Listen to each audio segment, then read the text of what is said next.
Good afternoon. It's Wednesday, the 31st of July, 2024, just after 1 o'clock. Welcome to UK Column News. I'm your host, Mike Robinson. Joining me by video link today, we have Vanessa Beeley in Damascus and Charles Malet. Charles, welcome to the programme. And we're going to get kicked off with use of force by the police, but with Southport and the Manchester situation in mind.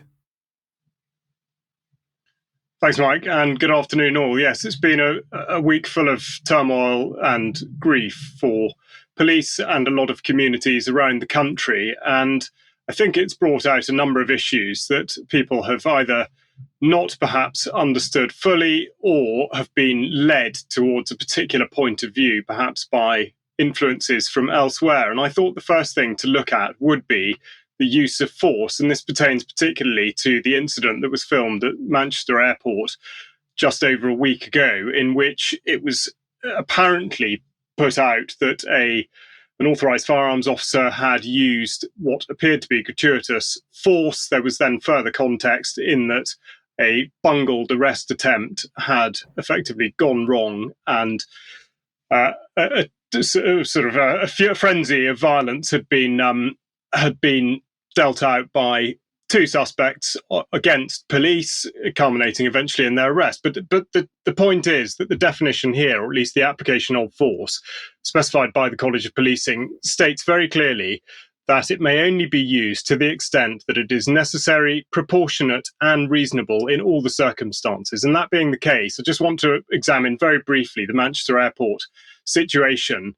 In particular, the necessity, because, of course, we know now that the intent or the aim of police there was to detain the men that were there in front of them, therefore to effect an arrest by means of handcuffing. So we're just going to look at a very short video, and I'd like you to make up your own mind as to whether you think that this does fall within the category of being necessary, reasonable, and proportionate.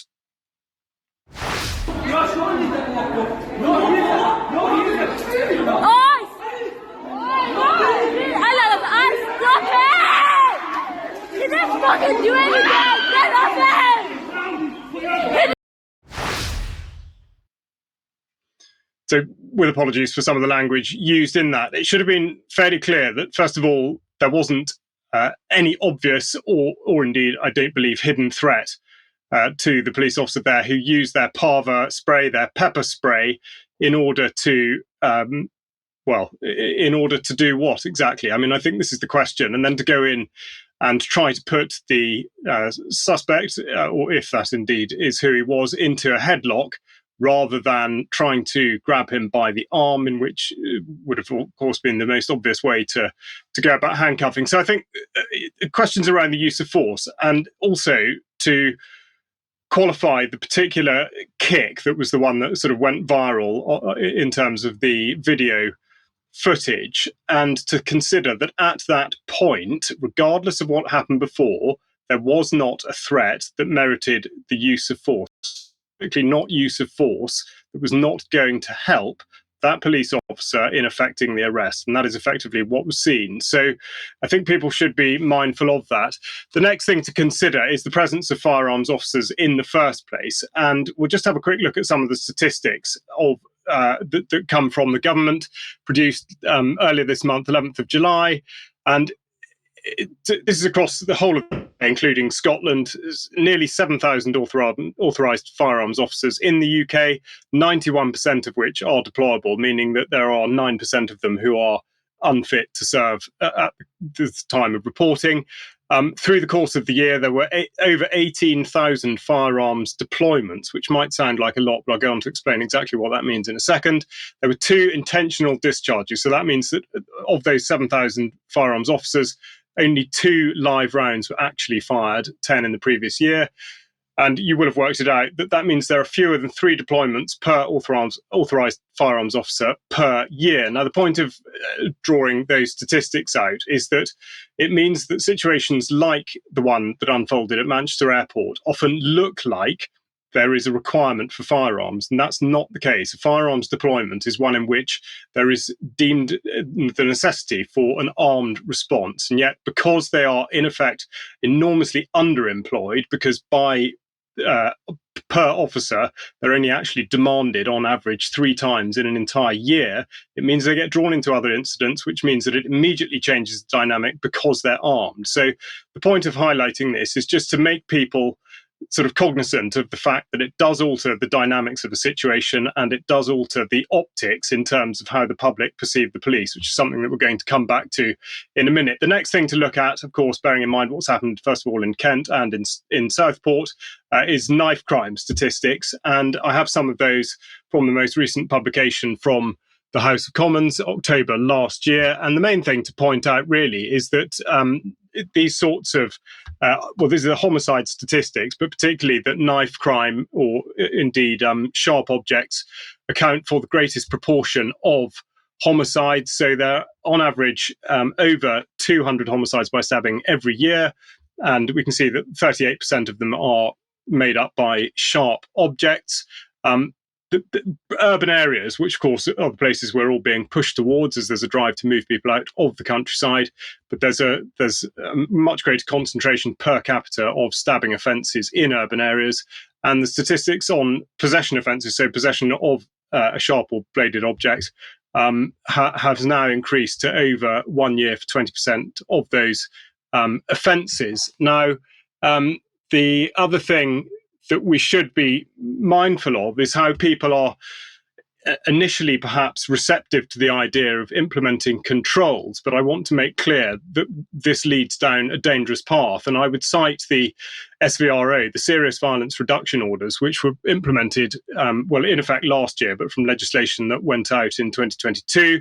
And I wrote an article about this for the UK column last year, Search Without Suspicion, which I would recommend that you do have a look at, because it does contextualize the really unfounded basis upon which people have orders placed upon them, which means that they can be searched without suspicion. And of course, this opens the door for similar pieces of legislation or similar orders being imposed on people for all manner of reasons in order, apparently, to protect the public. So people have to be very careful what it is they actually wish for. Now, to come on to what's happened in Southport, which obviously has been completely and utterly tragic, distressing, and an awful lot of other things for the families involved, the people that had anything to do with it, and indeed the community. However, the question is, has the response to this been appropriate? Has it been respectful? Has it actually helped those who are going through the grieving process? And I would just like to take a look at somebody that Brian was mentioning in the news on Monday. This is a post on Telegram from Tommy Robinson News, in which he describes the violent disorder there as being justified anger. He says, after reports of a man wearing a balaclava in possession of a knife near a vigil in the town centre, locals are venting their anger and frustration at the police in the aftermath of 3 children being murdered by an unknown assailant. So these are the same people who were effectively cheering on the armed police officer for kicking dark-skinned person in the head last week, are now saying that police should actually be attacked by those that are apparently in a state of grief. And we'll just have a quick look at a video to highlight exactly what it is that I mean in terms of the response in Southport last night.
Charles, I think it's just important to say that, of course, those generally were not local people. In fact, the local community has been quite upset about what happened last night. And some of the comments I've seen this morning saying we're a community in grief. We don't deserve to have the memory of the children besmirched. What have the police done? Why take it out on the police? And I saw posts on social media yesterday calling for people to attend last night. Yeah, I think this is absolutely the critical point, and the reason I led into that piece of video with the Telegram quote from the Tommy Robinson News, of course that being his stage name, he's really Stephen Yaxley Lennon, is to highlight the type of rhetoric that's being put out by people like that, and how in effect it will draw people in and it will provoke a response, which I would say is absolutely objectively completely inappropriate and counterproductive, but also it distracts from the main issue, which is that at the heart of this, so is being said, the issue, one of the issues, of course, is to do with migration and ethnicity within the United Kingdom. But of course, what this actually does is to act as a complete distraction from dealing with the government itself and with any of the policies that might be concerning this. And so the reason to focus on Yaxley Lennon is because he has very, very strong influences that mean that his behavior and his effective incitement is put into context by articles like this from the Times of Israel, which very reasonably ask the question, why are US pro-Israel groups boosting a far-right anti-Muslim UK extremist?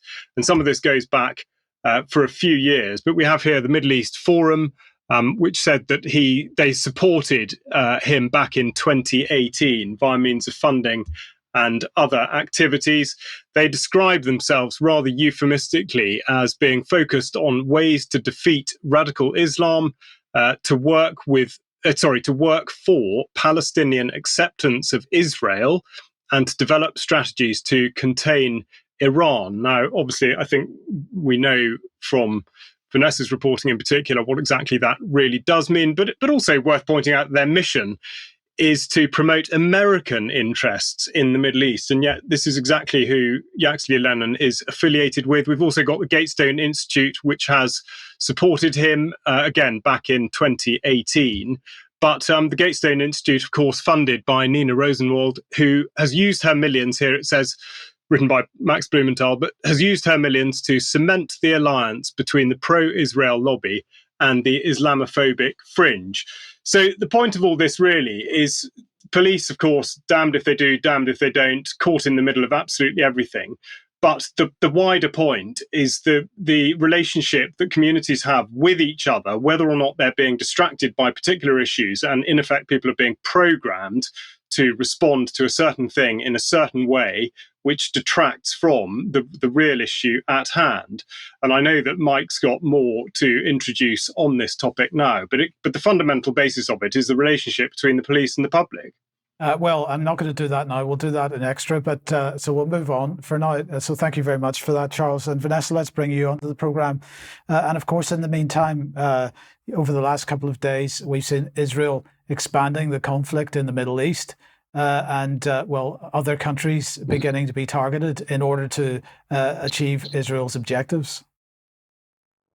Yeah, well, in the last 24 hours, actually, but yes, beginning with the direct confrontation with Yemen, which we talked about last week. So this is a photograph of an area called Majd al-Shams, which is actually a town or village that is divided between Syrian territory and illegally occupied Israeli territory, the occupied Golan territories, which were illegally annexed in 1967 and are recognized by the UNGA as being illegally annexed. And there, a couple of days ago, there was an attack or there was an incident in a playground in Majd al-Shams, which killed 12 children and youth members of the local Druze community. And basically what happened is, if we just have a quick look at the context inside that article, basically there were, as I said, 12 children in the town in the occupied Syrian Golan Heights. On July the 27th, put Hezbollah and Israel on the brink of a wider confrontation once again. After the attack, Israel announced that the explosion that killed the 12 children was caused by an Iranian-made rocket fired by Hezbollah. The Lebanese group denied vociferously the accusation and said the explosion was caused by an Israeli Iron Dome round that malfunctioned, which is the far more likely incident, because there would be no point in Hezbollah targeting what is effectively a Syrian town occupied by the Israelis. And in fact, when various Israeli officials tried to attend the funerals in Majd al-Shams, they were booed and told to leave in no uncertain terms. And this is just a short video of Netanyahu's reception when he tried to attend the funeral ceremony in Majd al-Shams.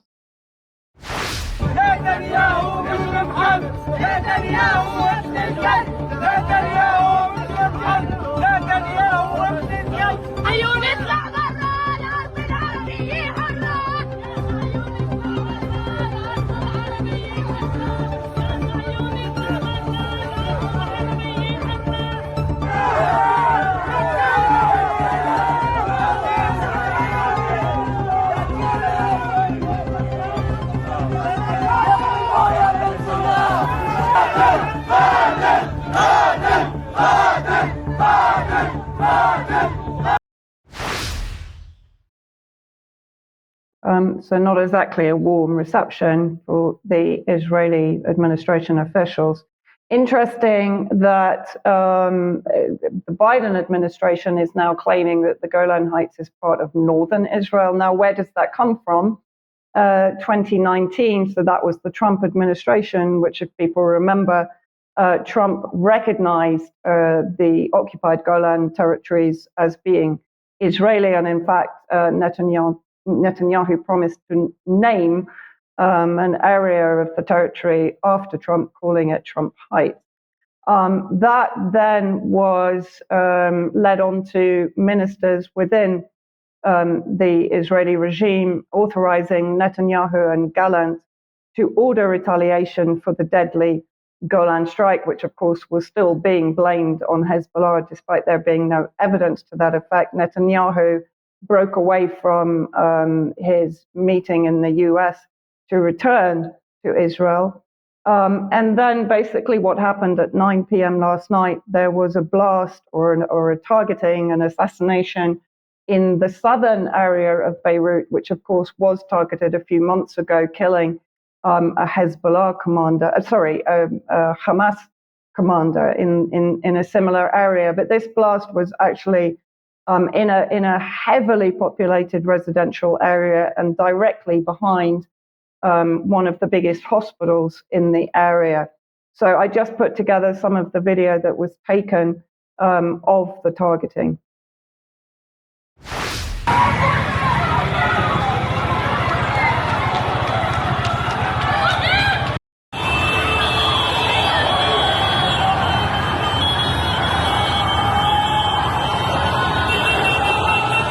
يلا البسي في حدا على الارض هناك ما حدا من نزل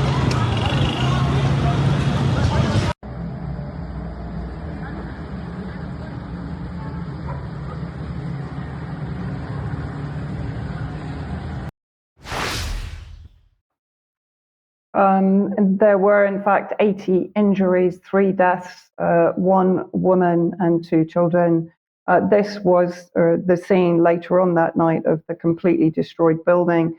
Israel is claiming that the targeting was of basically number 2 commander in Hezbollah, Fouad Shukr, and they're claiming that they eliminated him. However, there has been no official statement from Hezbollah. It is believed that he was found alive in the rubble, badly injured and taken to hospital. So everyone is still waiting for an official announcement from Hezbollah. And until that moment, we can't acknowledge that he was assassinated.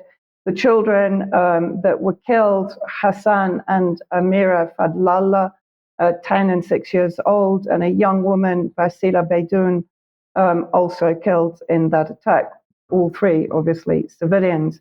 The reaction immediately from particularly foreign officials, this is David Lammy, telling UK citizens to leave Lebanon immediately and not to travel to northern Israel.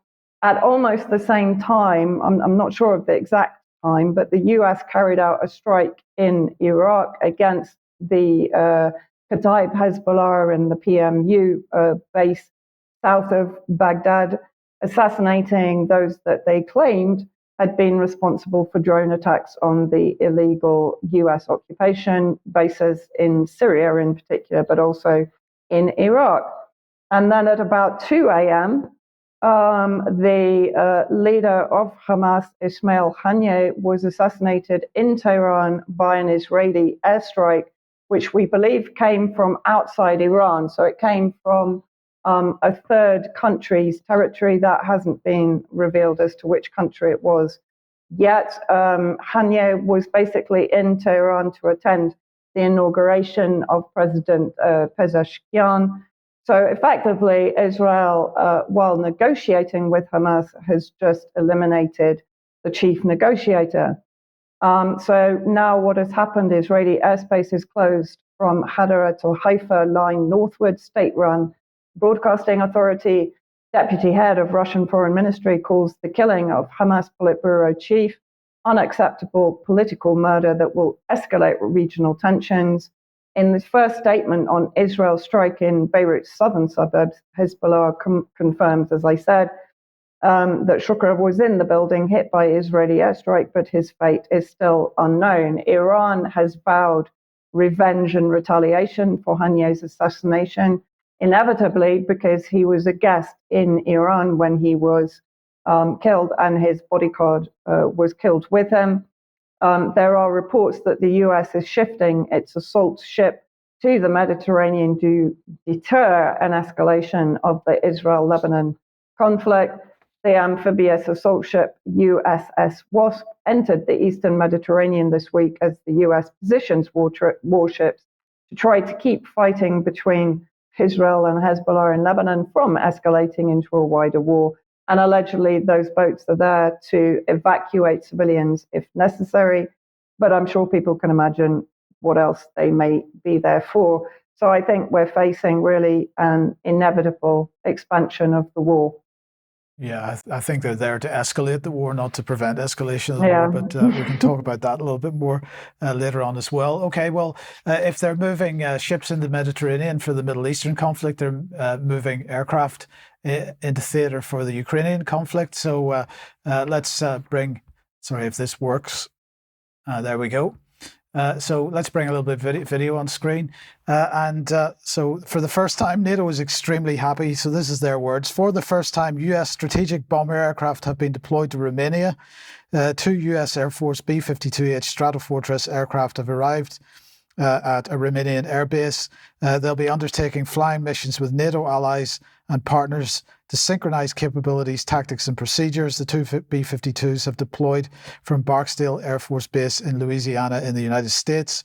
Apparently, the US routinely demonstrates its commitment to NATO allies and partners through bomber task force missions, providing assurance and contributing to deterrence, particularly along NATO's eastern flank. So there you go. That's more saber rattling right on the borders of Russia and so on, because we've got to keep the pressure on. But we have a little bit of video from the NATO representative here. He's a lieutenant colonel. Can't remember his name off the top of my head. Let's have a listen to what he had to say. The 20th Expeditionary Bomb Squadron is out here at MK Air Base supporting a bomber task force deployment in the European theater.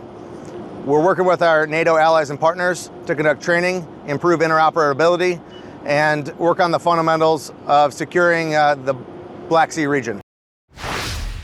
So very eloquently put. I couldn't have put it better myself. But I just wanted to have a look at him in still here. So here's a photograph of him. Because, of course, if we zoom in on here and look at the microphone that he's using, and the question is this not a national security risk? Because this is Chinese TAT right here.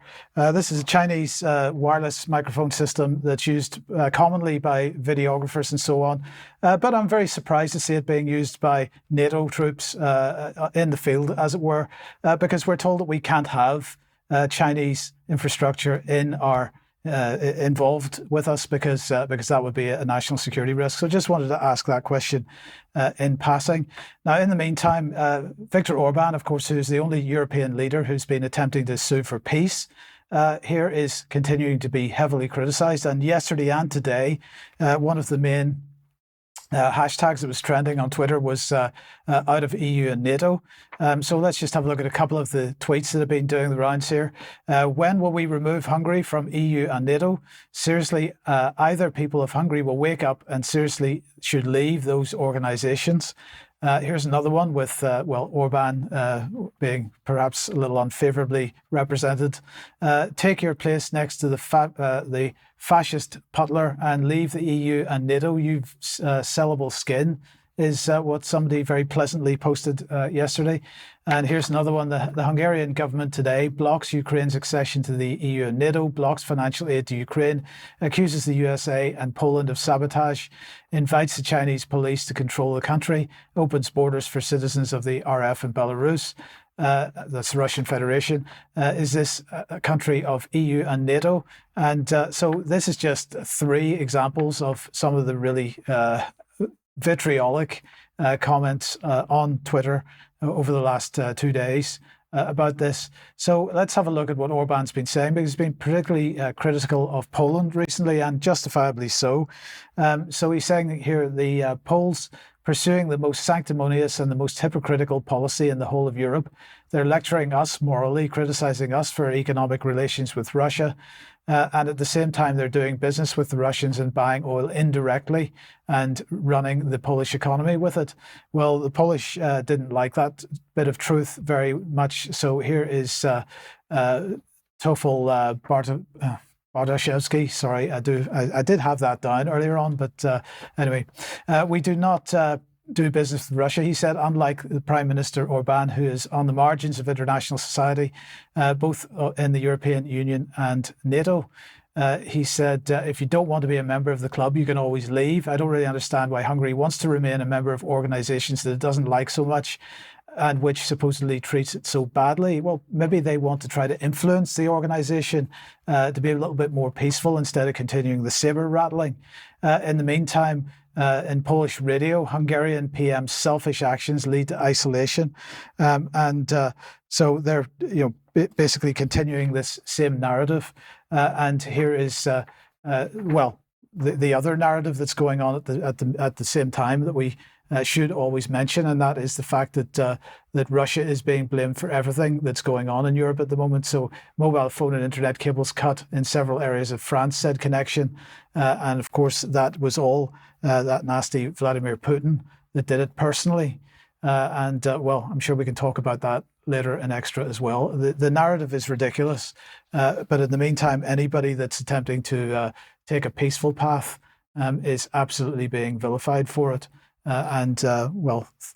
Calls for the country to be removed from the EU and from NATO, and more calls for war. I don't know, Vanessa, if you've got any thoughts on that briefly, just before we move on. Well, yeah, I mean, we just seem to be hurtling towards an expanded war scenario on all fronts, and nobody's capable of putting the brakes on it, is how it appears. Well, there's, I think 1 or 2 are capable. I think everybody else is absolutely determined that they don't succeed, and that is exactly. That is the danger. Okay. Thank you for that. Now let's move on. If you like what the UK Column does, you would like to support us, the place to go is support.ukcolumn.org. A membership is only £5 a month. It does help us massively if you're able to do that. And of course, if you do that, you can join us for Extra after the news programme. So please do join us if you can. Be the algorithm, because we are increasingly censored, as many others are. ukcolumn.org and ukcolumnextracts.co.uk are the main places to go for content. Of course, we are kicked off Facebook, and Facebook continuing to be absolutely determined that we don't get back on again. And we should just mention that we've been experimenting. We've just been playing with YouTube again in the last couple of days, and already had a video removed from it, unsurprisingly perhaps, but we're just having a little bit of fun with YouTube at the moment to see what happens. In the meantime, pick something up at the UK Column shop if you can. Lots to get hold of there. And one new item that'll go on this afternoon that we'll talk about in a second. But again, if you haven't picked up Your Life in Their Hands yet, please grab a copy of this. Give it away as a gift to friends if you possibly can. We want to get this information out as far and wide as we possibly can. Yesterday's interview with John Bodwin. This is the one that got taken down from YouTube yesterday, of course, because this is allegedly medical misinformation. We all know that it is no such thing because it's based on government statistics as usual. But nonetheless, YouTube didn't like this one. So if you haven't seen that yet, do watch it. That's on the website now.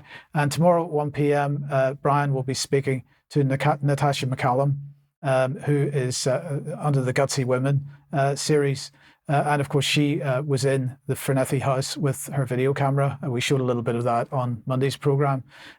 Get the interview for that 1 p.m. as usual in the usual places tomorrow.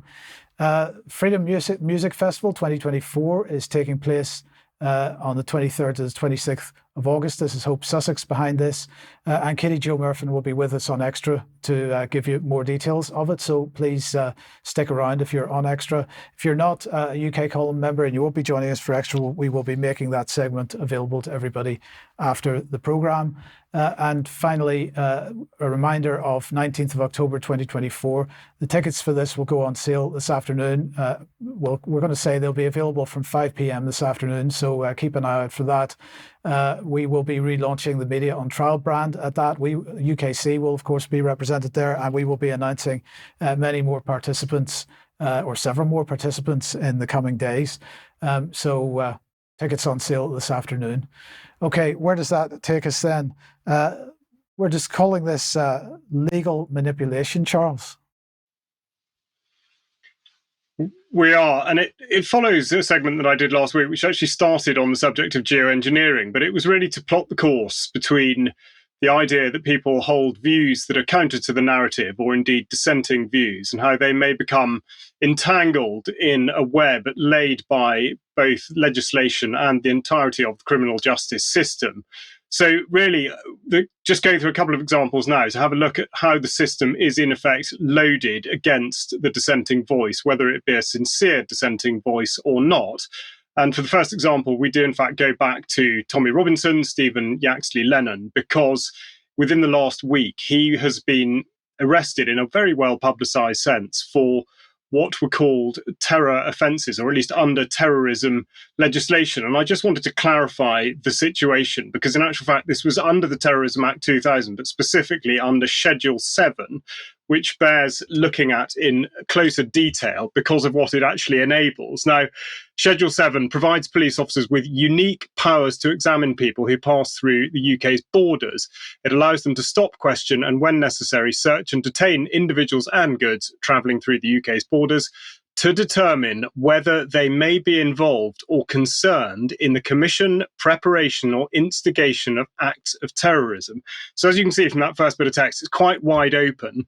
It goes on to say the examination of an individual under Schedule 7 is not conditional upon having grounds to suspect that that person of being engaged in terrorism, but the decision must not be arbitrary. There are a range of safeguards and measures in place to ensure appropriate use of the powers. So quite clearly, it can be used as a fishing expedition because there doesn't need to be any evidential basis for detaining somebody under Schedule 7. And this is exactly what the Robinson situation brought out, because in actual fact he was arrested for breach of an injunction on a totally separate and unrelated matter, and yet this was the power invoked. And of course the message here is to be sending it across to people that anybody could in effect be ensnared by this.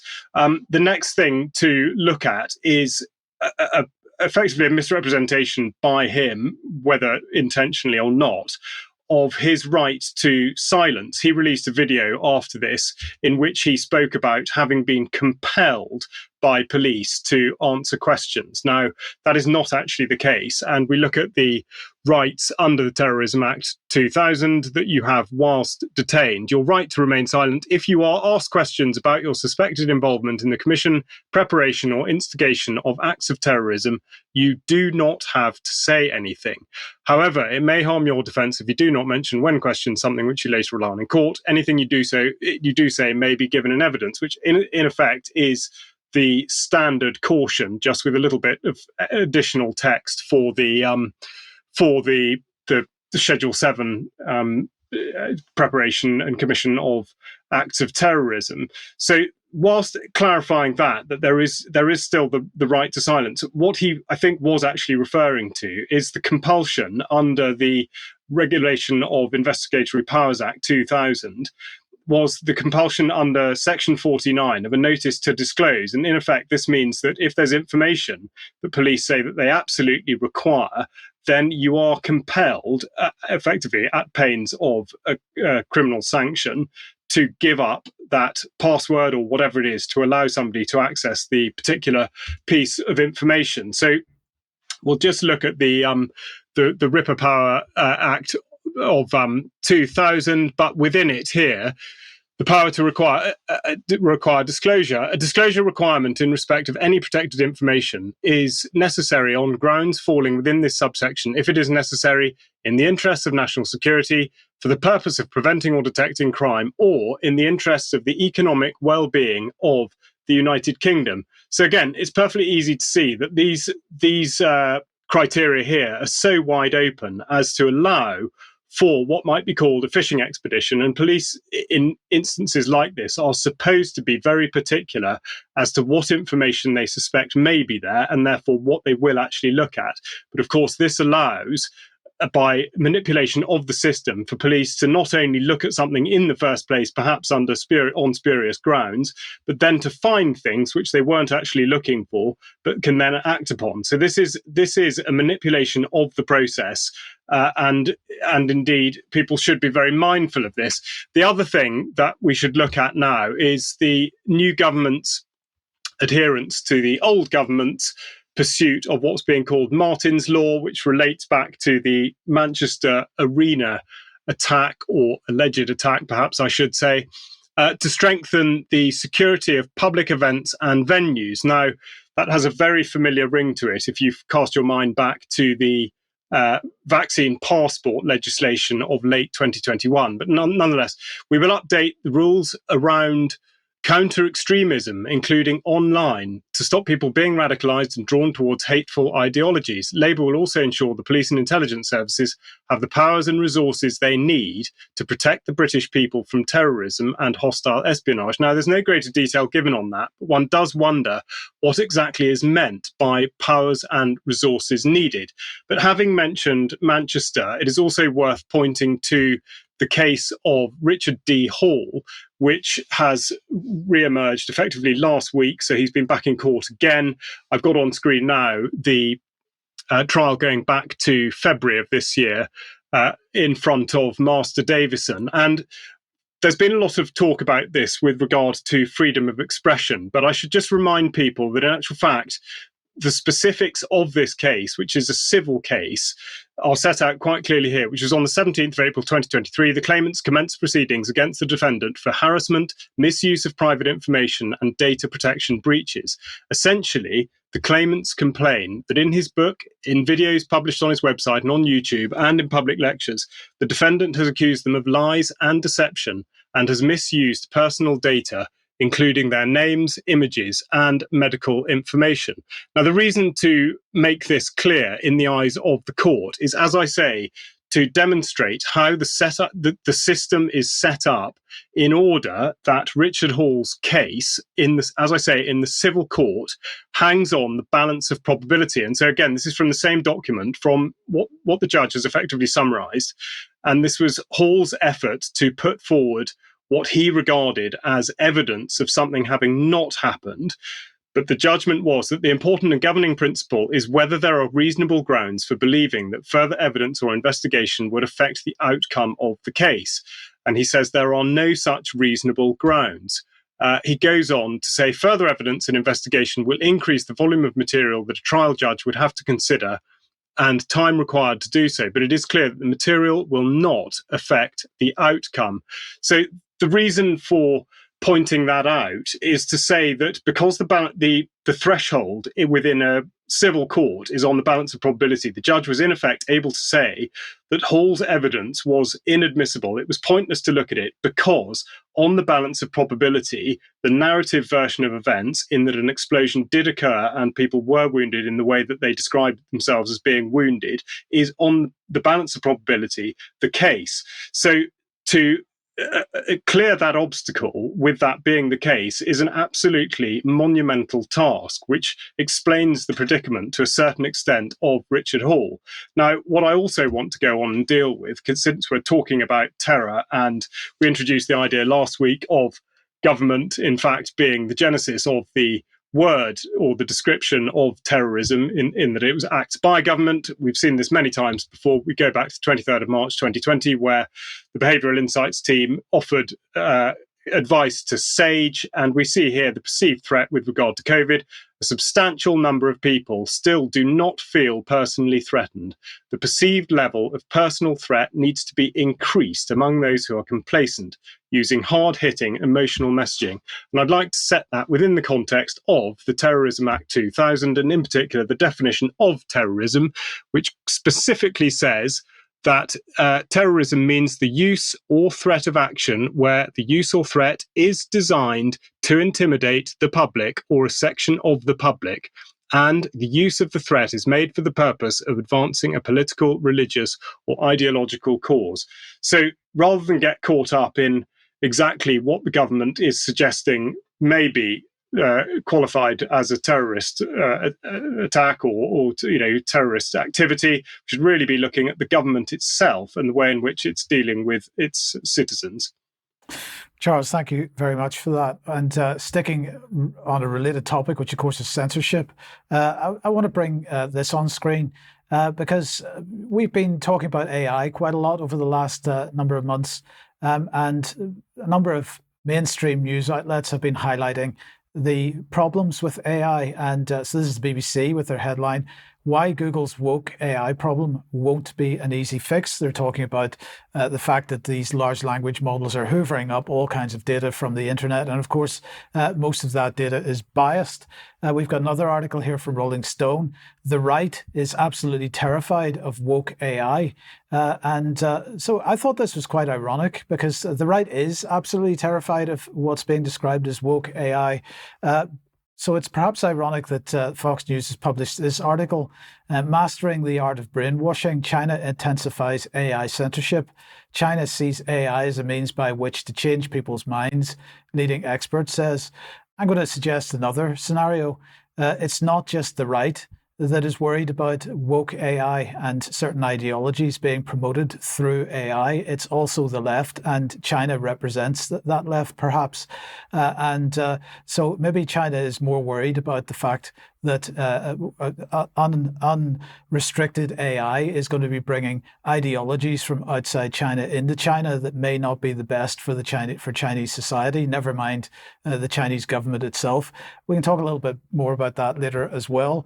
But sticking with censorship then, GB News was publishing this yesterday, "End of Free Speech in Wales. GB News permanently banned in Senedd after major censorship." And this is about the internal television network. So inside the Senate building and the various offices and so on, there are televisions there and they receive television signals. And the Senate has decided that GB News's broadcasts are no longer welcome on the internal television network.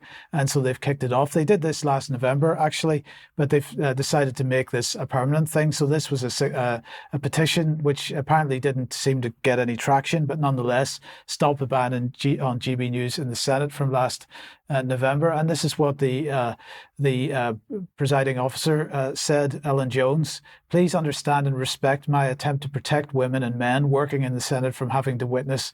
In this case, she was talking about Lawrence Fox's offensive and misogynistic comments on our internal Senate system. So I leave it to you to decide whether this is appropriate. I would have some very serious questions about this. But just sticking with censorship then, here's The Hill, which is a US publication, as everybody knows. But their headline here is "The most chilling words today. I'm from NewsGuard and I'm here to rate you." And so this is Jonathan Turley. This is an op-ed, and he's talking about NewsGuard and their efforts to decide who is legitimate speech and who isn't. And so if we just put that back for a second, let's look at NewsGuard. They say that they're transparent, accountable, trust ratings for thousands of news outlets. We've talked about them before because, of course, we at the UK column have also received this particular call from them. So this is our trust rating from NewsGuard. We get 27.5 out of 100. Proceed with maximum caution. This website is unreliable because it severely violates basic journalistic standards. Well, quite honestly, perhaps we need to be violating a few more journalistic standards, but let's have a look and see. Apparently, we do not repeatedly publish false or egregiously misleading content. So we got 22 points for that. We do gather and present information responsibly. Oh, no, sorry, we don't. That's right, because there's X's beside that, aren't there? So I'm completely wrong there. Regularly corrects or clarify errors. We don't do that, except I just did do that, didn't it? So they got that wrong too. But anyway, handles the difference between news and opinion responsibly. Avoids deceptive headlines. Well, apparently we do avoid deceptive headlines, so that's one thing. The website discloses ownership and financing. We don't do enough of that. Clearly labels advertising. Well, we don't have any advertising, so that's fine, and so on. So you can see there. But I'm just going to end by saying, you know, if you want to understand everything that we've just talked about, have a look at the Censored page on the UK column website. We have one of our timelines on there that shows the building of this infrastructure. If you haven't seen this yet, please have a look at it, and most importantly, share it. Now, Vanessa, let's bring you back on screen here and back to international affairs and Israel. Yes, another example of the absolute moral depravity of the Zionist regime, entity, and the forces. So people may have seen that there have been riots. In fact, there's potentially been the start of a civil war in Israel itself. Not quite for the reasons that people might expect. So Israeli soldiers, this was in Haaretz, suspected of raping Palestinian prisoner arrested, sparking far-right riot. Minister among Israelis that were rioting, not in favor of stopping this appalling, basically anal rape of detainees with blunt objects, but in favor of defending the military, the 9 Israeli soldiers in the Stay Taman detention center, claiming that they were raping a Palestinian detainee in self-defense because they felt threatened by that detainee.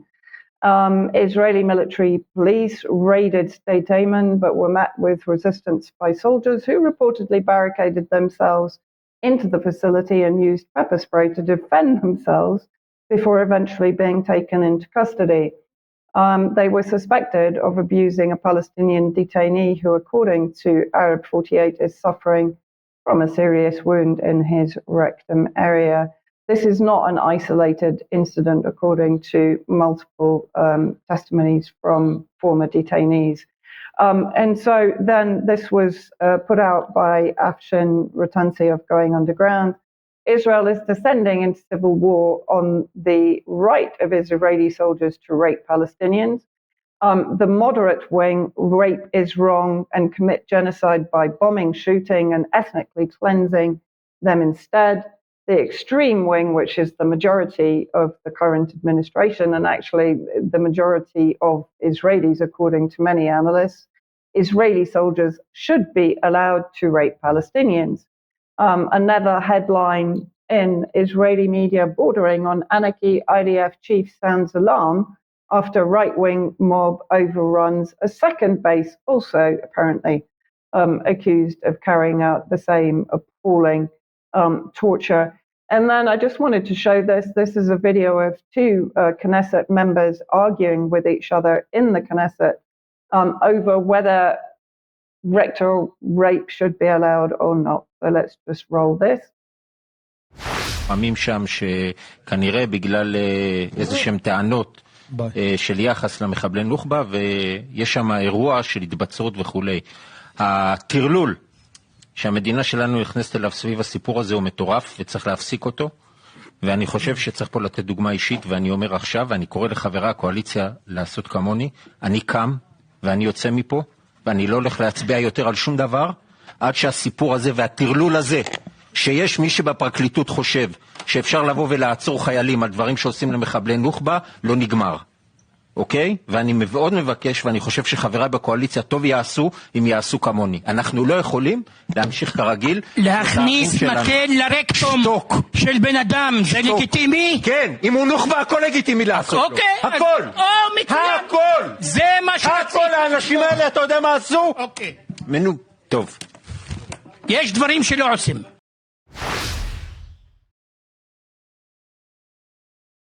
Not quite sure how I follow up after that.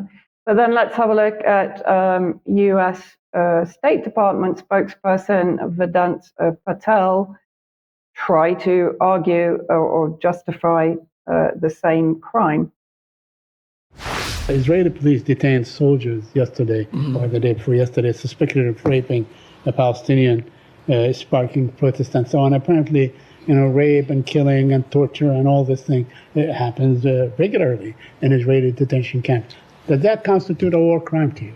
So the reports of abuse are deeply concerning, and we have been clear and consistent with Israel and the IDF that they need to treat all detainees humanely and with dignity in accordance with humanitarian law. We also, I spoke a little bit about this earlier in the week, Said, we reiterate the support that that the IDF is investigating some of these allegations of serious abuse of Palestinian detainees, and that is news that we welcome, and we're going to let that process, and we believe in due process, and we're going to let that process play out. Two quick points. Now, if proven to be true, that does constitute a war crime, doesn't it?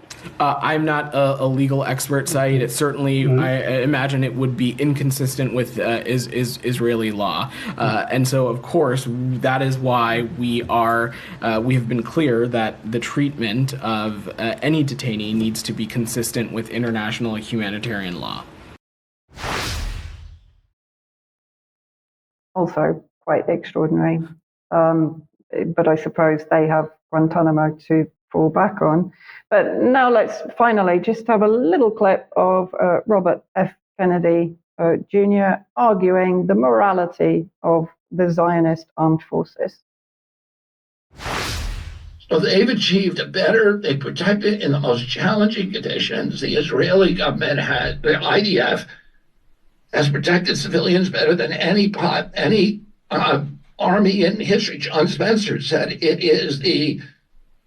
has done more to protect civilians under more difficult circumstances than any army in history. I have actually written extensively at my Substack about Israel's culture of rape and child abuse, and that includes offering refuge to multiple accused and prosecuted pedophiles, particularly from the United States, that are given access to Israel without any issue whatsoever. The rape of their own refugees, particularly settlers from the north that have come into temporary accommodation in the south of the occupied territories.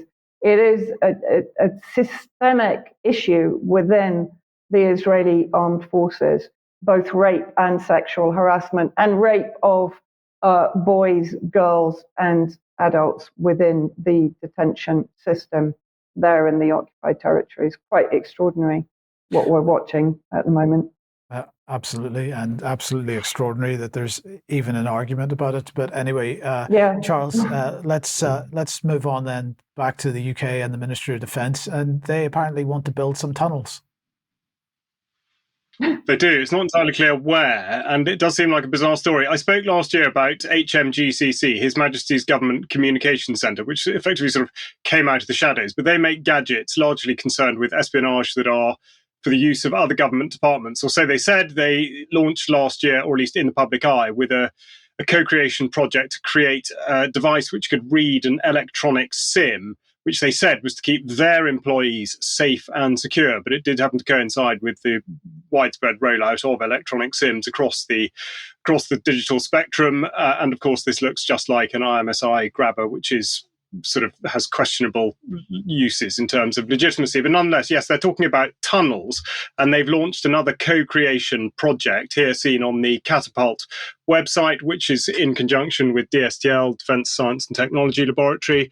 And specifically what they say about this is that the challenge is to demonstrate ways of producing subterranean pathways, preferably greater than 2 feet diameter, with minimal chance of being detected. And we'll come back to that bit.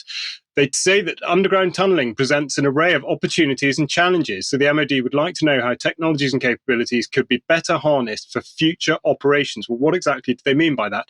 In particular, there is an interest in how to better access hostile and constrained subterranean environments. Now, it's no coincidence that they are referring back to a document here called Future Cities, which conveniently enough came out in February 2020, just before everything changed. And they have a piece on underground cities in which they say future cities are likely to make increased use of underused and underground spaces. So I referred earlier to being pushed out of the countryside. It appears that there might be a push underground. The subterranean environment can also host tunnels, which can be used to transport material goods and people without being observed by surveillance systems or passing through choke points on the surface.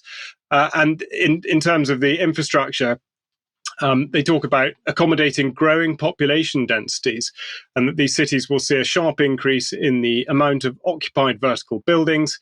And they finish with a slightly strange sentence: verticality will alter hierarchies and territorial boundaries. I must admit to being not completely certain what they mean by that, but they go on to say that the desire to mitigate pollution and congestion will lead to increasingly controlled traffic management. So we go back to the idea that 15-minute cities are, or at least we're told by the government, not to stop people from doing certain things. And yet here we are in the Future Cities documents. They continue with, and in many cities, cycling and walking will be encouraged by physically constraining vehicular movements.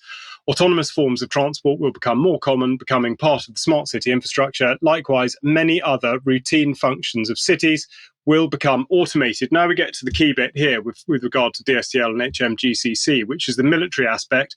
And they're anticipating that the future operating environment will increasingly become urbanized, and Africa and Asia are developing most rapidly in that department. So that's where the focus will be. They suggest a database of urban areas for potential military operations. The UK military is to be optimized for urban areas. Presumably tunneling will be part of that, and using tunnels. Smart city presents risks and opportunities, but again, they're not specific exactly as to what they mean by that. And then again, thinking about the new government and their energy policy, we talk about the altered definition of critical infrastructure. And of course, it was Ed Miliband who recently declared that solar would be regarded as critical infrastructure.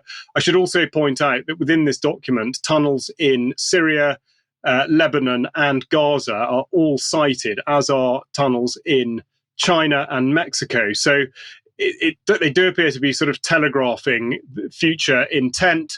And then also just going back a little bit further to last year, we've got the Defence and Security Accelerator. We're going deeper underground. And this one is sort of the other side of it. This is to do with detecting movement in tunnels. So it does look very much like they do want to have a military, if not other capability within tunnels.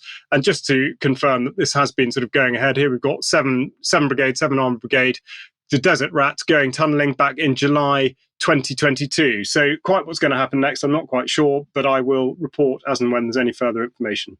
Brilliant. Thank you, Charles. Okay, and the last thing we'll just mention here is CBDC, because the Bank of England has been publishing more information. So here is their new report, Innovation on Money. I'm not going to read all this, but basically they're talking about financial stability. They're talking about preserving central bank money, the role of central bank money, including a wholesale central bank digital currency, and that they are also looking at setting out objectives in retail payments as well. So this is retail central bank digital currency. I just remind everybody of the response of the government to the House of Commons Treasury Committee's report on this in January this year, where they had said that they had they were actually referencing the House of Lords report, saying there was no clear and convincing case for a UK to need a retail CBDC, and they were highlighting the privacy issues. And they had said to address privacy concerns, today's publication confirms that if a digital pound were to be implemented, primary legislation would be introduced, and this would guarantee users' privacy and control. And if you believe that that isn't a lie, then maybe you shouldn't be watching this program. But anyway, that is the previous government's comment. The previous government's comment goes on to say that a digital pound would complement the role of cash, and that £10 of a digital pound would always be worth the same as £10 in banknotes, nothing in other words, and it would be issued by the Bank of England, and it would be easily exchangeable with other forms of money, and it would be accessed through digital wallets, and it would be intended for payments made online, in store, and between individuals. And there would be restrictions, at least initially, on how much an individual or business could hold. And like banknotes, it would be a claim on the Bank of England and have intrinsic value. Another lie, perhaps. So anyway, that was the previous government saying that. But as we all know from Keir Starmer's change agenda, nothing will change. And this will be the policy of this government as well. The Bank of England publishing their latest moves on CBDC, and we watch it with interest. I just wanted to, we mentioned in the ad break that we were playing with YouTube a little bit, and they had taken down the John Bodwin video already. I just wanted to highlight this because it did make me laugh yesterday, because when I got the opportunity to appeal the decision, which of course is no opportunity at all, but anyway, when I got the opportunity to appeal the decision, the question that I was asked was, what do I want to do? And one option was to appeal the decision. The other option was to take policy training. So they were offering me training on how to identify whether my video clips constituted medical misinformation or not for the future. Well, naturally, I didn't press that button. But unfortunately, I think that for the sake of a laugh, and also for reporting what actually happens if I choose the training, the next time the video comes down, I will do that. And I'll report back to you to let you know what it is that YouTube wants to shove into my brain whenever the next time they take the video down. So watch this space and we'll let you know about that. We will be back in a few minutes for some extra. Thanks very much to everybody for joining us, and for Vanessa and Charles for being with us. Don't forget, Katie Jo will be on with us in a couple of minutes. So join us then if you're a UK column member. If you're not, please join us, but we'll see you next time. Bye-bye.